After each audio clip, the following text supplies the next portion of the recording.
线上的家人朋友们平安，我是梦幻厨房在我家的 Vivian。 农历新年又快到了，我们家的几个歪嘴鸡都说，阿布啊，是不是可以来点变化版的年糕？那有什么问题？来到韩国的辣炒年糕 tteokbokki，特别学了几个韩国大厨的食谱。今天这个版本配方呢，我们家孩子超级喜欢。这个是参考了韩国白中原主厨的配方，我稍微调整了一下台湾方便取得的调味料，整体配方也调整成比较好测量的版本。重点做法也非常简单，正宗辣炒年糕其实完全没有炒的步骤，完全是煮出来的哦。这个配方做法呢，真的是新手非常友好的食谱，相信就算是厨房小白，照着这个配方也可以轻松复刻出韩国街头的美味。赶快来备料，所有材料配方就请大家自行荧幕截图，文字食谱的连结我也会放在资讯栏当中，需要的朋友点开资讯栏就可以看到。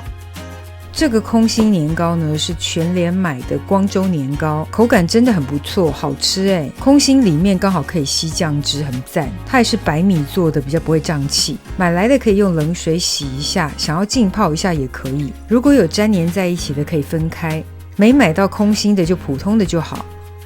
这个是蔬菜口味的鱼板，也是全联买的，你也可以在韩国街或是网路上买这种韩式鱼板。再来介绍其他的酱料，像蒜的部分你要切蒜碎或是磨成蒜泥都可以。辣椒粉的部分呢，记得就是粗细各半，韩国朋友通常喜欢粗细交替使用，这个买来可以放冰箱冷冻室保存，颜色比较能保持。韩国当地会用到玉米糖浆，但是我觉得比较不健康，我觉得改成枫糖或蜂蜜会比较好，真的没有的就用砂糖或冰糖取代。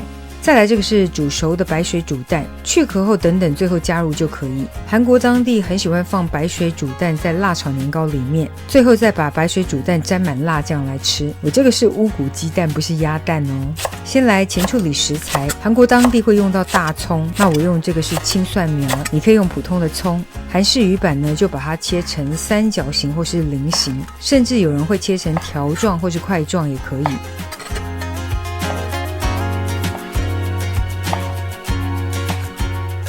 接着冷锅直接加入清水，接着加入糖的部分，我用的是碎冰糖，然后直接加入空心年糕条，冷水直接下锅，先加糖就跟煮汤圆的原理一样，加了糖浓度渗透压会比较高，煮出来的年糕会比较有 Q 度口感，不会过度软散。大滚之后呢，可以拌一下，避免黏底。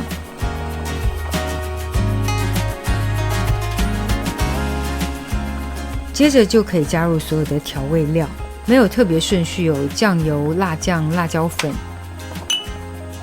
然后是枫糖，先搅拌一下，把酱料整个搅拌均匀。接下来放蒜末或蒜泥，葱或是青蒜这时候可以加入，鱼板也一并加进来。喜欢蔬菜的可以随意加一点，我加的是高丽菜哦，又便宜又好吃。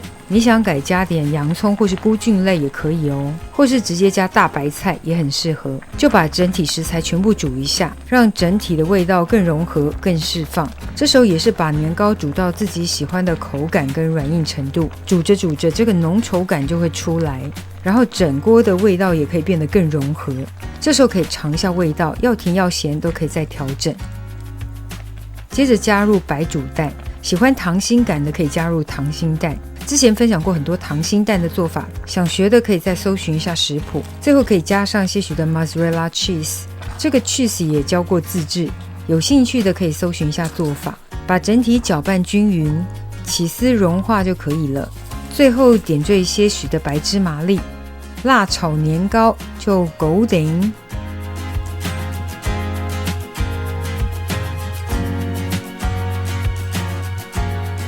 哇哦，你看看，你看看，看起来就马西手哟，超美味的韩式辣炒年糕，等你交作业咯。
分享，别忘了按赞、订阅、开启小铃铛，然后记得分享给亲朋好友，让他做给你吃。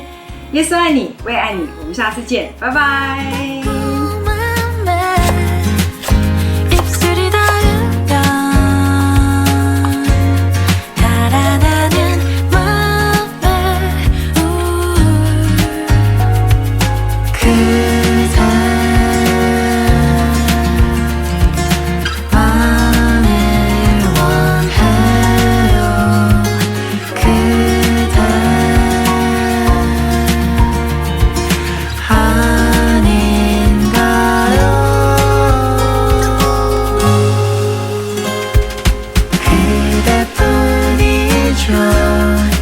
날 깨우네